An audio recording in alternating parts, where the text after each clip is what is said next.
warahmatullahi wabarakatuh. Perkenalkan, nama saya Nur Ain A.S. Husain dengan NIM C01423100 dari kelas 1D Keperawatan. Di video kali ini, saya akan menjelaskan materi tentang sistem peredaran darah dari mata kuliah Pemenuhan Kebutuhan Dasar Manusia dengan dosen pengampuh Bapak Ners Pipin Yunus, SCAP MCAP. Darah yang mengalir dalam tubuh diatur oleh sebuah sistem bernama sistem kardiovaskular atau lebih akrab dikenal sebagai sistem peredaran darah. Penasaran seperti apa cara kerja sistem ini pada tubuh manusia? Yuk, simak penjelasannya berikut ini. Darah memiliki peran untuk mengalirkan oksigen, zat gizi, hormon, dan berbagai komponen penting lainnya untuk menjaga kelangsungan tubuh Anda. Sistem peredaran darah atau kardiovaskular terdiri atas 3 komponen penting, yakni jantung, pembuluh darah, dan darah yang saling berkaitan satu sama lain. Yang pertama, jantung. Jantung menjadi organ paling vital dalam sistem peredaran darah manusia.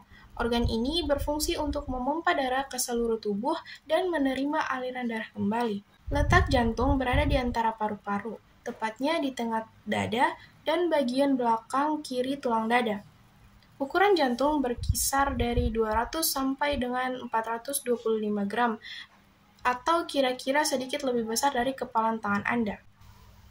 Jantung terdiri atas 4 ruang, yakni serambi atau atrium kiri dan atrium kanan, serta bilik atau ventrikal kiri dan ventrikal kanan. Ada pula 4 katup jantung yang memisahkan keempat ruang tersebut. Katup jantung berfungsi menjaga aliran darah mengalir ke arah yang benar. Bagian ini terdiri atas katup trikuspid, mitral, paru-paru, dan aorta. Setiap katup memiliki bagian penutup atau flaps yang disebut leaflet atau cups.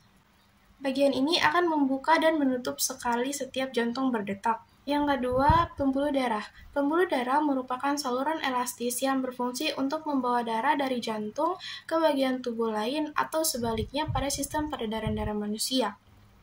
Ada 3 pembuluh darah utama yang terdapat pada jantung, yakni arteri, vena, dan kapiler. Arteri yaitu pembuluh darah yang membawa darah kaya oksigen dari jantung ke bagian tubuh lainnya. Arteri punya dinding yang cukup elastis sehingga mampu menjaga tekanan darah tetap konsisten. Vena adalah pembuluh darah yang membawa darah miskin oksigen atau penuh karbon dioksida dari seluruh tubuh untuk kembali ke jantung. Vena punya dinding pembuluh yang lebih tipis dibandingkan arteri. Kapiler adalah pembuluh darah yang bertugas menghubungkan arteri terkecil dengan vena terkecil. Kapiler punya dinding yang sangat tipis sehingga memungkinkan pembuluh darah untuk bertukar senyawa dengan jaringan sekitarnya, seperti karbon dioksida, air, oksigen, limbah, dan zat gizi. Yang ketiga ada komponen utama dari sistem sirkulasi darah manusia. Selanjutnya ialah darah. Rata-rata tubuh manusia menampung sekitar 4-5 liter darah. Darah berfungsi mengangkut zat gizi, oksigen, hormon, dan zat lainnya dari seluruh tubuh ke seluruh tubuh. Tanpa darah, oksigen dan zat gizi akan sulit mencapai seluruh bagian tubuh. Secara umum, sistem peredaran darah manusia terbagi atas 2 macam, yaitu sistem peredaran darah besar atau sistemik dan sistem peredaran kecil atau pulmonal. Sirkulasi sistemik merupakan sirkulasi darah yang mengalir ke seluruh tubuh. Sirkulasi ini berlangsung ketika darah bersih yang mengandung oksigen mengisi serambi kiri jantung melalui vena pulmonalis setelah melepaskan karbon dioksida di paru-paru. Darah yang sudah berada di serambi kiri kemudian diteruskan ke bilik kiri jantung untuk disalurkan ke seluruh tubuh melalui pembuluh darah utama atau aorta. Setelah itu, darah yang dipompa melewati aorta akan terus mengalir hingga bagian paling ujung di seluruh area tubuh. Darah lalu akan kembali menuju serambi kanan jantung untuk mengalami proses pembersihan darah. Yang kedua ada sirkulasi pulmonal. Sirkulasi pulmonal atau sirkulasi paru merupakan sirkulasi darah dari jantung menuju paru-paru dan sebaliknya.